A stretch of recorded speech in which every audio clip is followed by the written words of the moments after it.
Good evening. You are listening live to the Extreme Movie Show. I am your host, Rob, broadcasting to you from the south of France. I am in the, no, wait, I think that's James Bond because that's what we're talking about. I of course, am in the Extreme Studios, just west of Orlando, Florida, and also from Central Florida, I have the young 20-something Professor Pixel. Tonight, as we've just finished up the first season of Sherlock Holmes, the GoldenEye TV series from 1985, before we transition to another TV series, which will be third season of Columbo. We like to break that up with a James Bond review as we go in order. We're currently starting off with a fresh James Bond, and of course that would be Pierce Brosnan, and that would be 1995's GoldenEye, a movie that, Pixel, I got to tell you, back in the 90s, everyone went apeshit over the video game for this, and not bad because it was one of those kind of shooters a la Quake, a la Doom, that kind of stuff that was really hot if you're into that sort of thing. So, quick initial thoughts on this film, and also, is it a first watch for you? It is indeed a first watch for me. The only exposure I had was I had a childhood friend, and he loved playing GoldenEye, and I watched him play a couple times, but he would always do like whatever the online matches are.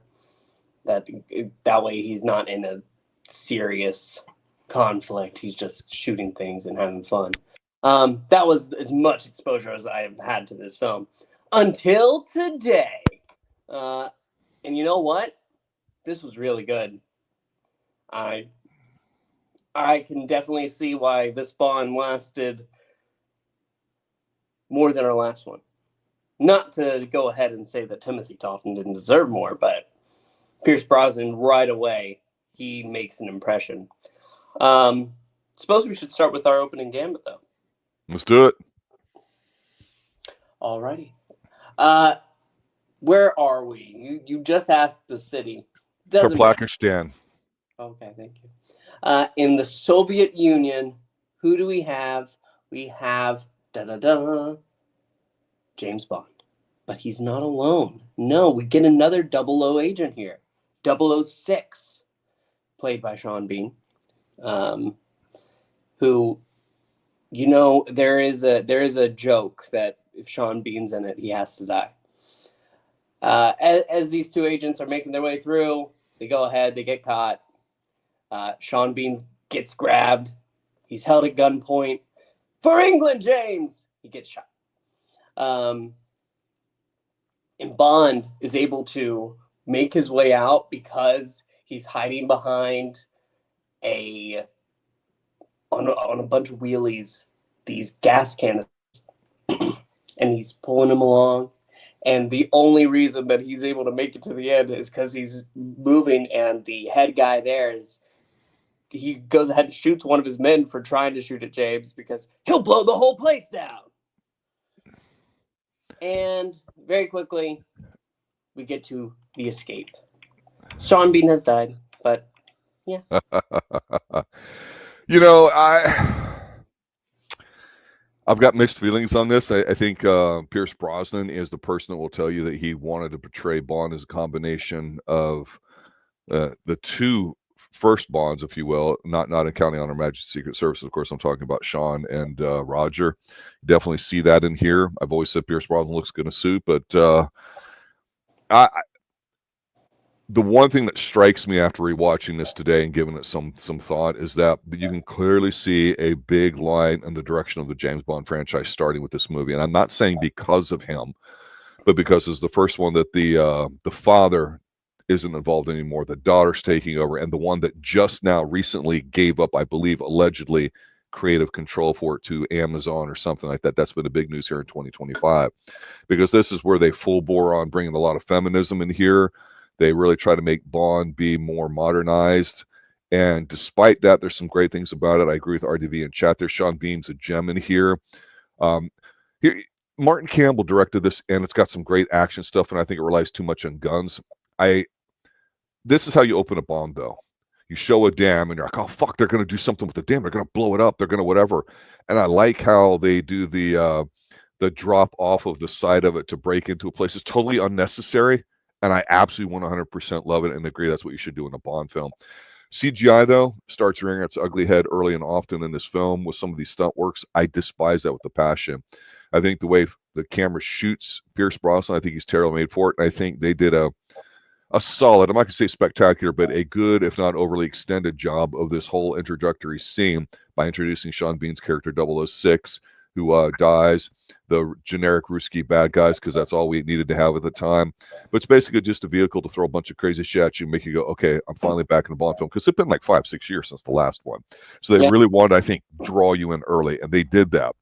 What I also really like about this early on, too, is, okay, we go back to where we see what James Bond does, and that's he's a spy, right?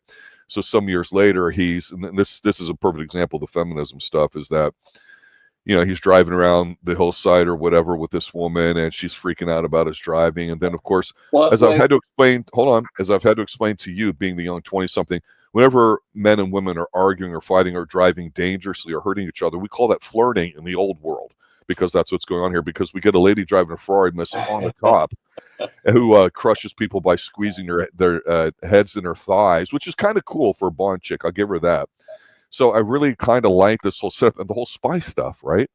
He meets her in we get the James Bond with the complete role reversal of when we see Sean Connery do it way back when.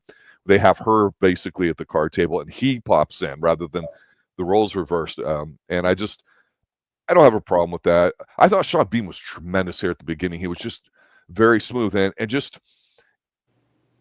Pierce is only half British. I think he's Irish, really, right? So maybe I don't know if he's just full Irish, but you can tell because Sean Bean just got that delicate delivery where he's like, "For England, James," and just the way he talks, I'm like, "Fuck, Sean, you're really good." Yeah, we've done you in the Frankenstein Chronicles and other stuff. This is before Lord of the Rings and everything else, but it's good. And for the times, this kind of makes sense and all that stuff, but all the gun stuff was just kind of stupid, dumb stuff just for action. The real stuff's there. I got to ask you, though, as we talk about the setup here when he starts doing some spy stuff, because he's flirting with Miss Onatopp in the bar and falling around into a place where she kills somebody. We get a demonstration of her technique and all that. I wanted to mention that Tina Turner does the theme song for this. And honestly, this is not a good theme song to me. This is one of the most forgettable ones of all time. It just doesn't do it for me at all, the song. So I will go ahead, and I did want to pause and talk about the opening, not the opening gambit, but the opening title screen, really. Because this one is fantastic. I was a little worried when you're talking about CGI. That is one of those things that bugged me the most about like modern Bonds, that their title screen is not making anything real and using clever tricks to go ahead and get this together. This one, it starts with that clearly CGI funnel. Yeah. For a gun silencer. But I was delighted to see, this is great. This is fantastic. You have a sickle and all the communist figures just going ahead and falling right there because they're breaking them down. And gorgeous opening. And I was also going to go ahead and talk about what we called flirting when we reviewed Mission Impossible 2. That was not flirting. They were trying to kill each other. Here, they are being fast and dangerous, yes, but they aren't knocking into each other. That is what drove me crazy in Mission Impossible. Here, I absolutely see what you were saying about that one. Well, because they're not American. The Americans like it rough. Are you saying they like it stupid? Because that's what it is. But No. You're missing the point. The intensity of the action is directly related to the intensity of the flirting. You're right. This was mild flirting. It was not serious flirting. It was just mild flirting. The real stuff comes later. Oh, good God. Yes, this opening with, I didn't include her in the thumbnail, which is a little bit sad, but whoever our opening girl here that's supposed to judge, I should have put him in there. But I liked the reversal of the scene. Instead of Sean Connery going first and the girl showing up, he just shows up. I think that worked well. Yeah, but him seducing the psychiatrist in his car when they do all in there, that was very forced. That was very lame. Oh, I thought it was fine. It was fine because you never see her again, so it doesn't really matter. It's just to show that Bond gets it on. But yes, we should go ahead and talk about Miss Onatopp because he's on top of the situation. I loved that. When Moneypenny said that, I was dying. It was great. But yeah, he's trying to monitor this situation to do with the helicopter, and he's pretty much just held back the entire time. She doesn't crush his head with her thighs. No, it's a very important distinction. What she does is crush his rib cage with her thighs. Okay, well, the Face City imagery just never seems to go away from me. Well, that's fair. That's fair. Have you watched The Boys? No, I don't think so. No. There's a scene you'd like. But ultimately, yeah, we get to see Onatopp and whoever else. They get away with the helicopter. We cut from there, though, right back to Russia, where we have this lovely young woman whose name is escaping me. Natalia, I think. Natalia something. Yeah. Worse And than Natalia, sir. what? Alan Cumming. Boy, would he crush it in that Stallone movie from 2000, the remake of Get Car that's absolutely trash, everybody hates, but it is a rare treat for me here too. Yeah, I really can't stand him in this, and this is the whole setup because they have what's called a GoldenEye device, and I think it's, if you've got an EMP, this is what introduces us in technology in there, then all the systems kind of go down and whatnot. She's kind of like the lone survivor of the Ruskies' attack on this base out in the middle of nowhere, but she manages to round up some wolves and stuff like that and get free. But then we get the big scene in the office with the female boss and James Bond. Yes, Judi Dench. She's such a hard ass. I love her. She's great. She's got the stroke. And I think he does a good job of kind of deflecting it in a generation ago, that modern 90s sensibility would be. But I like how she communicates to him that basically, like, hey, fuck you. I got to get a job done. I understand you're a jerk off guy, and I really don't like you. But because you're that way, I'm going to use you. But I don't like you. And she gets better, I think, as the series goes on too. But she is just phenomenal. It's I know she was involved in some other stuff here, but to have a hard edge on it too. This is a good interaction to watch. And she had another example of trying to modernize Bond though into the female world. I think that it's nice to have that opposite dynamic. That's really what we're getting. But why is it necessary to the Bond franchise? Is the point? Because the last M goes ahead, and even though he has to go ahead and put Bond in his place a couple times, he still really cares about Bond. This one does not, and you can tell. Like, doesn't like him. And the performance is great. I'm surprised that you skipped over the destruction of the GoldenEye facility so fast. Because honestly, it's like any of the big Bond set pieces and all that too. It's forgettable. It's not really memorable to me. But go ahead, please talk about it. Really? I don't think it's, you have on like the opening the opening God, scene.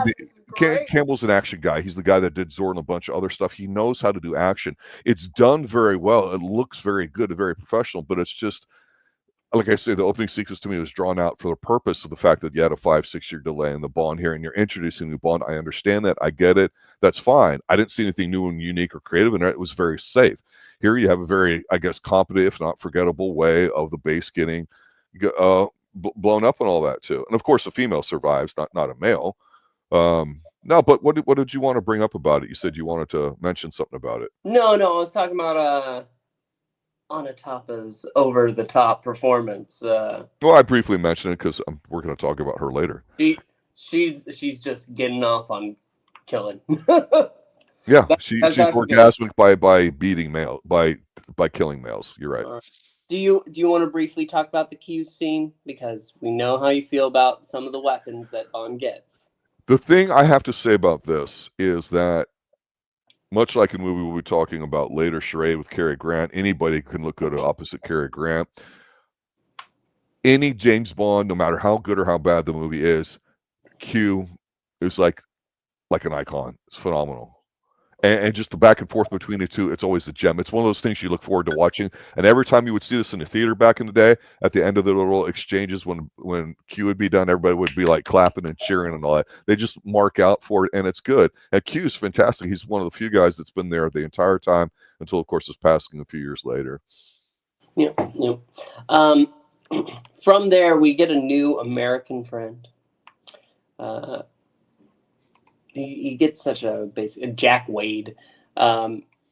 He has this laughable little blue car that he's driving, which is actually about the size of my car, but that's another discussion. Can't we just get to Joe Don Baker? No. Yes. Sorry, go ahead. That's who I meant. With his Muffy tattoo and everything, yeah. Yeah, he's a tattoo on his thigh or his ass, wherever he has to show James Bond. Muffy. Yeah. Look, Joe Don Baker recently passed, and we're talking backstage about possibly doing one of his movies. He, of course, was Mitchell and Walking Tall. I think he was Buford Pusser. He was very, very American. I don't like a bunch of unnecessary characters in James Bond films. I kind of feel like he is, and they worked him into it. But the whole thing with Boris and Natasha, basically, and going back and forth, I don't care about any of that. And then we get into a bit of a lull here where they're at the Kremlin, I think it is, or whatever like that, and they're looking for the chick and all that, and things go bad. And it's just, it'll lead to a much bigger scene that's really, really memorable. But the thing that I only popped is when you've got, is it Minnie Driver? She's the main Russian singer. Yes. And there was I forget the guy's name, Stakansky or whatever it is. His real name is Robbie Coltrane. Right, Robbie Coltrane's the actor, but the character. So Robbie Coltrane's character, the Bond's meeting, because it's one of those shadowy figures and all that. She's singing "Stand By Rand." This is gold. I'm telling you, this is everything that is Bond, James Bond, charming, sophisticated, secret agent man. It's great. I love it. Yeah, because we needed some life at this point. Because for about 20 minutes, I've been going, okay, I'm going to go take a leak and go grab more popcorn. No, you're absolutely right. I think that's just going ahead and discussing that for a minute. I think that this movie suffers from lull points, and Yes. we definitely hit one of them. It starts to come back to life a little bit here. When you have Robbie Coltrane, he goes ahead. He's a great performer, and after that, we get Bond finally in close quarters with Onatopp. Oh, she's loving this, isn't she? Oh my God, it's great. Yeah, you don't need a gun. That depends on your definition of safe sex. I don't need all these feminist things in here. Come on, man. Just let them do their business. Don't. That's part of the fun. That's part of the fun. Oh, I'm practicing safe sex. You don't need that gun. And then they're in fight play. We'll go ahead and call it. Fighting is their foreplay. Correct. Bites his lip to where it's bleeding, and then she tries to crush his ribs, and that's hilarious. Goes into the wall, and it's wonderful. Like, out of side characters in a Bond film, especially considering that we started with her as a side character, though, she is definitely got to be in like the top 10.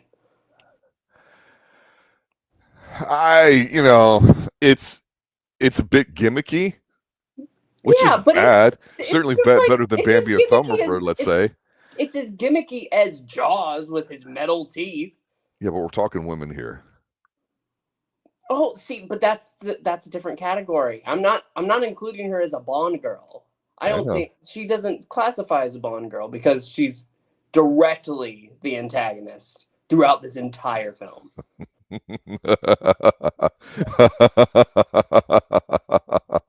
She's not the primary antagonist, but you know what I mean. She is in. When you go ahead and you compare the roles of characters, she is a Jaws. She's a sexy Jaws with her thighs of steel.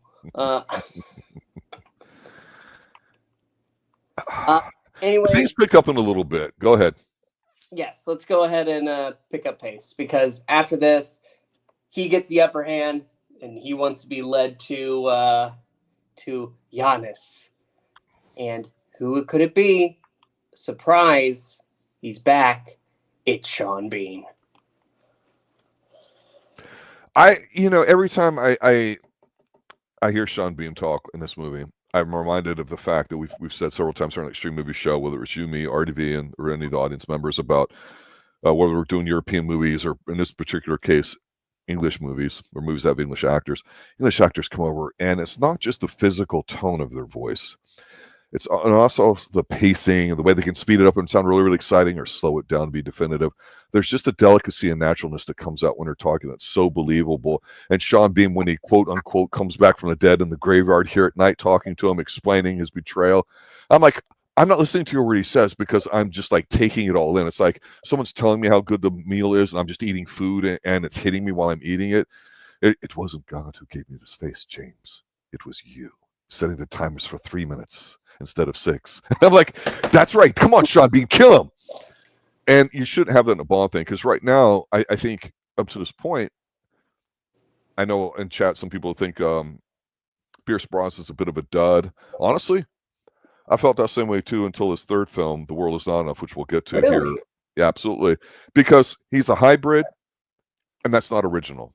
Connery put Bond a certain way. He played to a certain strength. So did Roger. We can say the same thing about Timothy Dalton, who definitely wanted to make it more as realistic to the books and all that. And his last movie, License to Kill, there certainly did it. But then, like I say, you have a changing in the guard with people and that, and it really changes the direction of it. To me, this is less James Bond film than more than a 90s action film that has a lot of James Bond stuff in it. But Sean Bean is just, to your point, or at least my point, he's fantastic in here. I really, really like this. And of course, he's put in an unconvincing situation to escape from with the lady that survived the outpost blast and all that too, and that's fine. But those things are forgettable and just don't mean anything. I'd rather see a stunt or some spy work than some of that silly kind of stuff. And this is where the 90s started going, when he started getting CGI in. They started not relying on, okay, what kind of scene can we put in here to make this realistic or whatever. You know, it is kind of cool, and then they meet some people and they talk about stuff and all that here coming up here. But to your point, this middle act is kind of bouncing around between dull spots, sleepy spots, and occasionally interesting spots. Yep. You know what's interesting though is Bond being kicked back awake after Sean Bean gets the upper hand. I don't know why. Okay. Here's the thing though.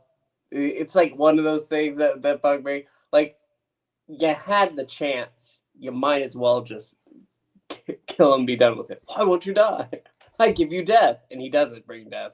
Instead, he locks him away in a box with the other girl that he wants dead and gives them the opportunity to escape.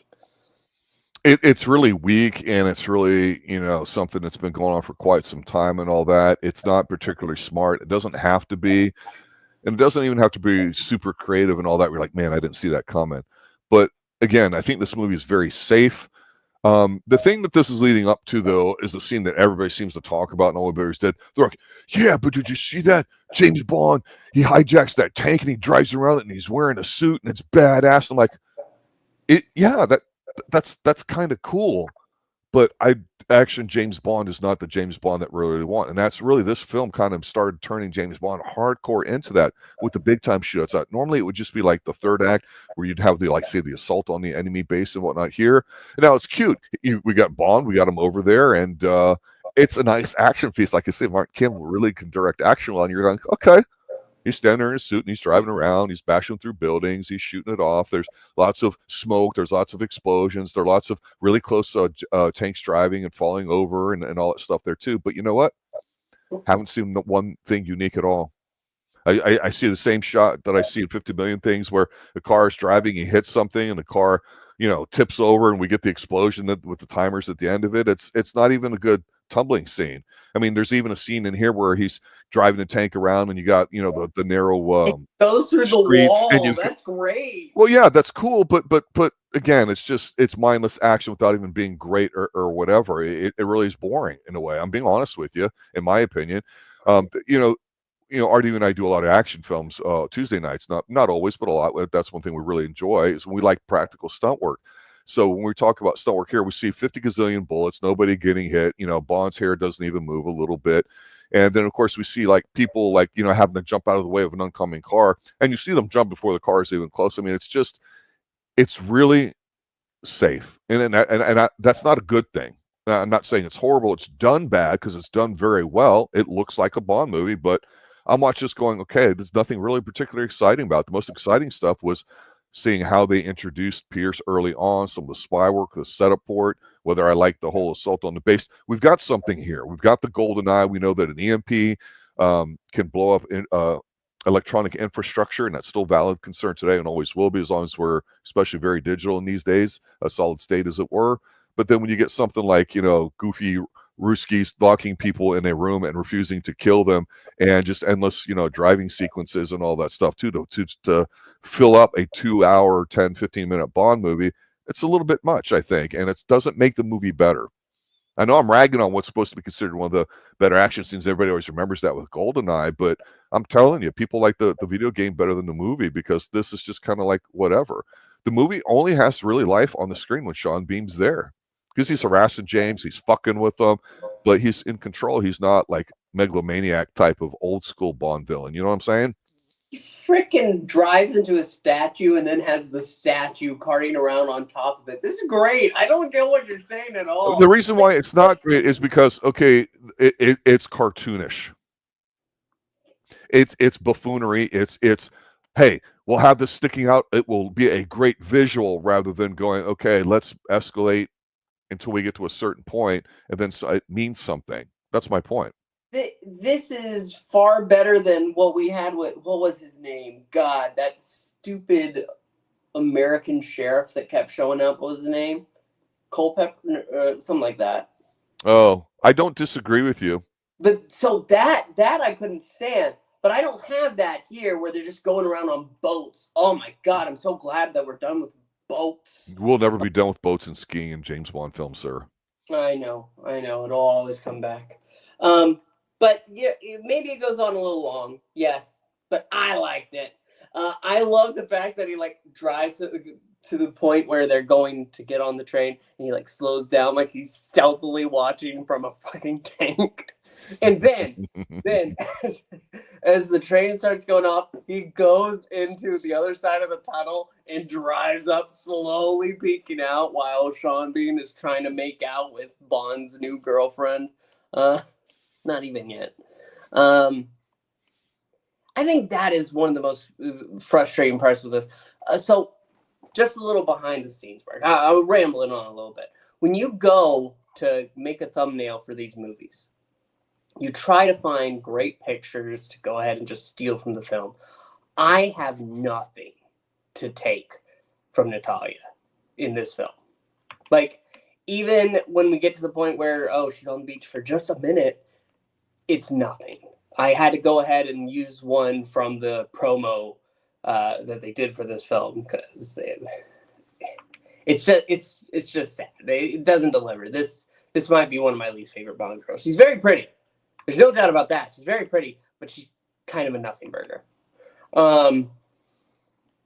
You mean you don't like her and Alan Cumming trying to help Bond out? Because as one of the things I mentioned before in some of the 90s movies is I've mentioned one of the themes we talked about is that in the 90s you get excessive gunplay and action stuff as filler because people don't know how to do it anymore. And also the 90s tried convincing you that, hey, hacking and computer stuff is really, really cool. It'll make for a great tie-in in movies as action pieces, and they don't.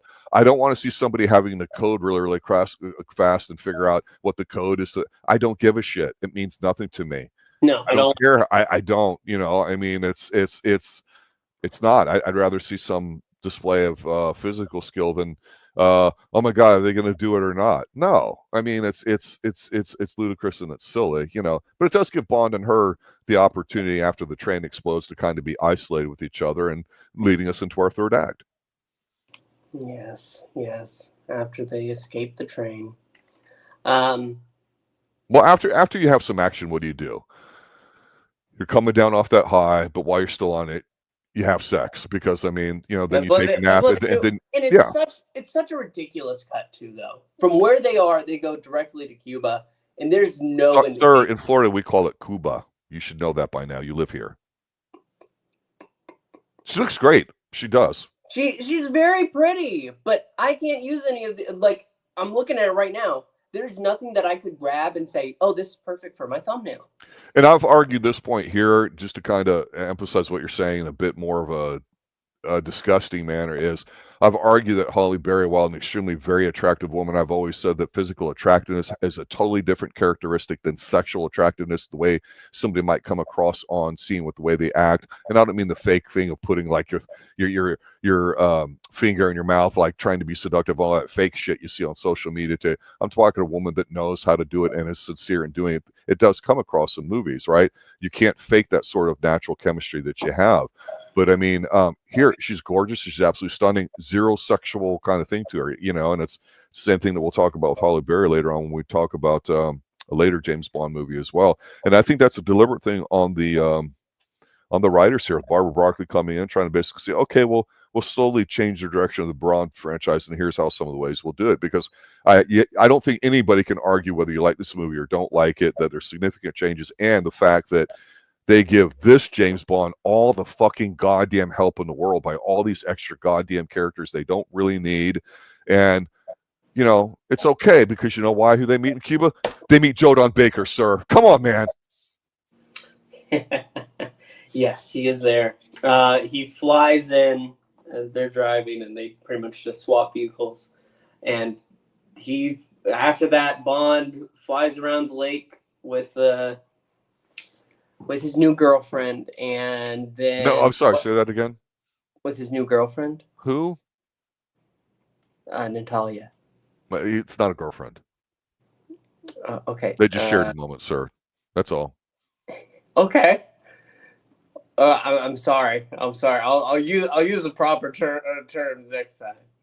With his Bond girl. Co-working partner. Equal. Not really equal, but you know. Not really. I don't get that vibe from this movie at all. They don't feel like equals. She is there.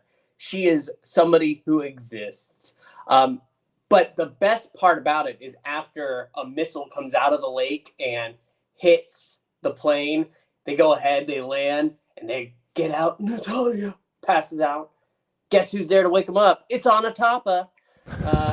She's come down from a helicopter. The best part of the whole ending, he shoots at the helicopter. It goes out of control. It pulls her back against a tree and crushes her. Yeah, that's great. I love it. It's the best part of this whole ending right here. After that, the movie's over. We're done. Sean Bean gets a chance to die again. That's all. Now, I gotta sit there and say, I know over the years, there's been a lot of, especially in the mid to late 90s, I think, I'm without looking it up, but off the top of my head, I think it came after this film. But when I'm watching Onatopp here and Bond kind of go out and they're fighting in the woods there too, and she's trying to like kill him and all that, I'm going, you know what? I think she's a legitimate, probably 5'7", 5'8" as an actress, and I'm not gonna say she's a weightlifter or anything like that, but she's not a skinny mini. She doesn't need to eat any sandwiches. You know, she's very fit in this film, and of course, you know, a decent foil for Bond. But I was getting Laura Croft vibes from her a little bit, the way she's dressed and the way her hair is. I mean, if you played the video game, all that's fine, but you know, it's kind of gruesome to your point. Which honestly, at this point, the way the movie is, I thought it was kind of actually out of place how they did this, where you know, Onatopp's crushing James, and he shoots like the grapple thing into the helicopter, which falls and like catapults her into the tree or whatever like that, and basically crucifies her in a way, kind of, sort of. They don't really hang her up, but it's.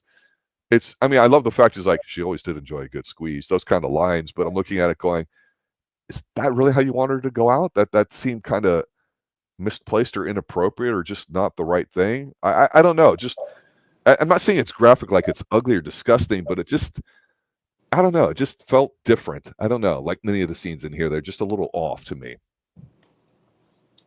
I mean, I don't know. I thought it was fine. I don't have anything against it. I thought, okay, well, she gets crushed between two trees. I just think it's ironic. And then, yeah, Right, let me ask you a question here before we talk about the last finale here, because we only got about 10, 15 minutes left of the film. Yeah. I think one perfect example of this film, like it or not, that is very important to emphasize here. It's not just all the stuff I said about new people taking over the creative direction and all that stuff, and how he's getting a lot of help from other characters and stuff for the rub. We haven't even really talked about the plot, which again talks about how bad sometimes Bond movies can be, and that you don't really need one. You don't need a specific reason. It doesn't have to be earth-shattering. But the whole idea here with this GoldenEye thing is that they're going to be able to use it to shoot a freaking laser beam and like beat up London or whatever, blow it up. Why? Because that somehow allegedly will induce like capital turmoil in the markets. And this is beginning, again, I'm saying this now in all seriousness, of a theme that we're going to be getting in James Bond movies, where instead of like, I want to depopulate the entire world and reseed it with the best of mankind has to offer, or something like that, or generic, or something which Bond really excels in, revenge. This is really global kind of themes that honestly nobody gives two flying fucks about. I mean, it's one thing you can joke about CGI in this film, you can talk about goofiness and this and that, but at least have something that you go, okay, it makes sense. Because nobody's going to care about in the next film the whole news media thing and all that. It's an interesting idea and a concept, but I don't think we watch Bond films to be intellectual. I think this is one of the things where they tried to whatever if they emphasized the Sean Beam's character, I think, a bit more, and kind of eliminated the whole that too, I think this would have been better. And you forget that this is Sean Beam's film, and I think he helps carry it. I think without him, there's some serious issues with it, but because of the tank scene and some other stuff, people go, oh, it's been 6 years. I'm just so happy to have a Bond. I'll eat dog shit and I'll think it's a Michelin-starred meal or whatever. It's just, this is a typical Bond ending where you've got the controller behind something where you turn a dial and computer start, and there's people walking around in the background. You're pushing, blinking buttons that you don't have no idea what the fuck's going on. And Bond, and of course the woman, have to infiltrate the place to stop it before it happens. Will he do it, Pixel? I don't know. Yes, it's over. The movie ended with Onatopp's death. I don't care anymore. Like, they get in there, Alan Cumming's still there. Oh, I'll always live, and then he gets like freeze with whatever. I wish I had more to say about it. It's a dud. It really is. Even with Sean Bean dying again, his first death was better.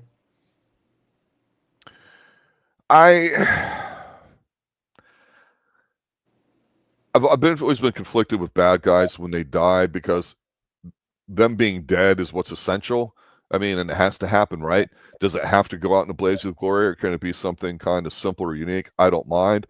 Obviously, they turn this into a big kind of chase shootout or whatever and all that, but when I look at how good Sean Beam is in here and his character, I just felt they could have done something more here that wasn't exactly safe. And that's the word I have for this film. It's safe.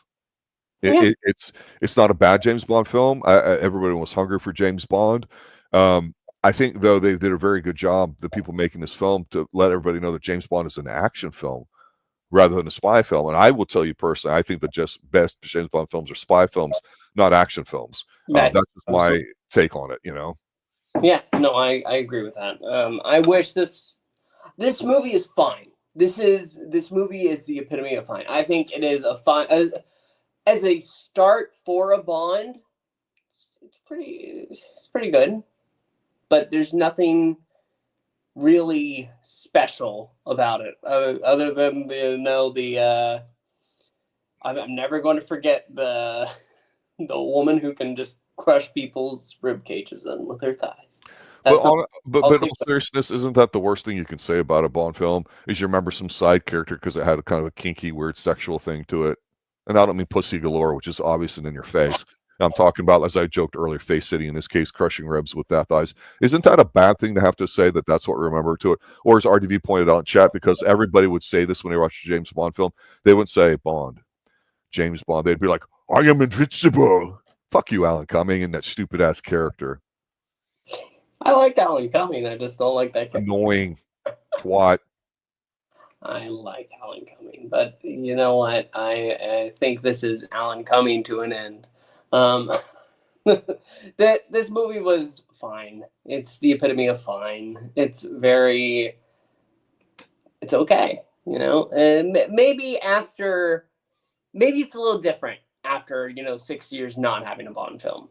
Maybe that perspective, because it would grant a little more like, oh yeah, it's so great to have Bond back. But we just watched Bond like 2 months ago. So it's not. it's just a different perspective.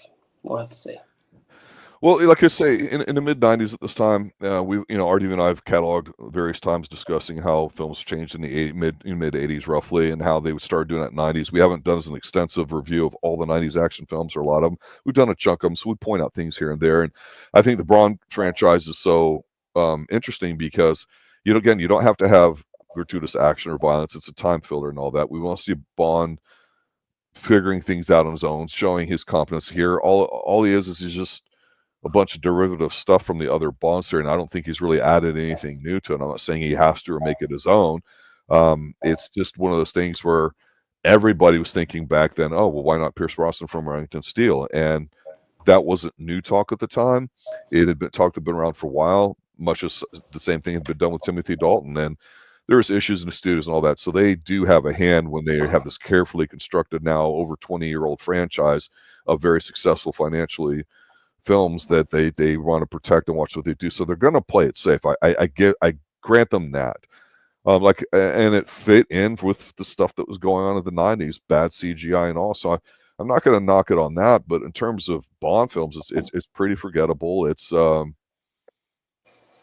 very good. It's fine. It's fine. It's not very good, but I don't think it's bad. I don't think it's. You know what?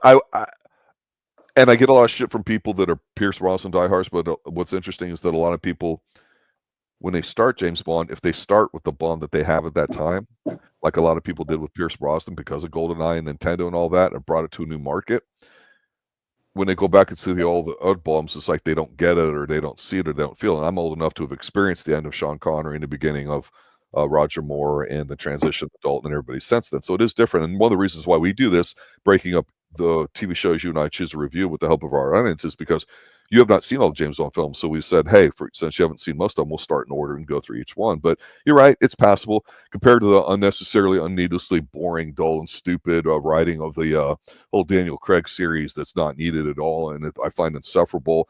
It makes me not want to rip on Pierce Brosnan as much as it may have seemed like, because the one thing that's true in life and in art is it could always get worse. Doesn't mean it's going to get better. So, like I said, it's a solid take. It's okay. Usually the first Bond film is not the best. Some people say it's the third or the fourth once they find the role, or if they're just more comfortable in it. So we'll see how that is. Other than my sweet George Lazenby, 10 out of 10. Lazenby, Lazenby, sir. Lazenby, whatever. He only had one film. It doesn't matter if I get his name right. He may have been a one-off, but I still think that's the best film. I think you do as well. Yes. Later on, we'll compare all of the films that we see here with the Pierce Brosnan catalog, rank them, and eventually we'll compare them all too. We like doing that here on the Extreme Movie Show. I think it's really interesting. So the Bonds aren't on a schedule other than it's what's to break up between it. And on that note, I mentioned that earlier that we're going to be going into season 3 of Columbo. We'll be live next week for that. Yep. And so that's, I think, 6 or 7 episodes. And so we got some good bad guys in that one. I already looked ahead. So I'm really anxious to get going into that. Then we'll do another Bond film. Then we'll go into another TV show. So there's been a lot of talk about Forever Night. We've got a couple super fans of that. That'll be probably later in the year. Maybe after we do Columbo, then do something else. We'll get into that. So we'll see. Obviously love doing these live because I'm really interested in you being 20-something years old, what your reaction is to Bond, because this is a first watch for you. This is Pierce Brosnan your first James Bond? No, mine was sadly Daniel Craig. Okay. Which I feel your pain, sir. That was a very popular phrase in the 90s. Yeah. But Pierce Brosnan, I had no problems with his performance. That's what final thoughts. I don't think he gave a bad performance. Is it great? No, it's fine though, and that's what this film. Maybe that's what they needed at that time, just to show, hey, Bond is still fine. But we'll get into more issues as they are yet to come. Damn that Sean Bean, though. Man, he stole it. This was his film. Yes. I know we talk about Onatopp, but Sean Bean, when he's on screen, I'm like, oh, man, Sean. Not that I think he was up for Bond. I really don't know, but man, oh, man, oh, man. It's kind of like this new Superman movie. I saw the trailer, and I'm shaking my head going, what am I watching? And I just don't know what to say. And man, oh, man. Like I said, it can always get worse. There you have it, ladies and gentlemen. GoldenEye from 1995, James Bond with Pierce Brosnan in it. Yeah, check out the next film. In about 2 months, we'll be doing the next James Bond one. That, of course, will be the Tomorrow Never Dies, which means don't take Xanax because you're going to have it while watching that film. I'll explain why as we watch it. But it's an interesting watch nonetheless. So they build on some of the themes that they do in this film. And it'll be interesting to talk about it. But next week, Live Colombo, Season 3, Episode 1. Good night now. I don't have anything more to say. This is not a Dan Curtis production. Good night. It's a fucking Barbara Broccoli screwball production.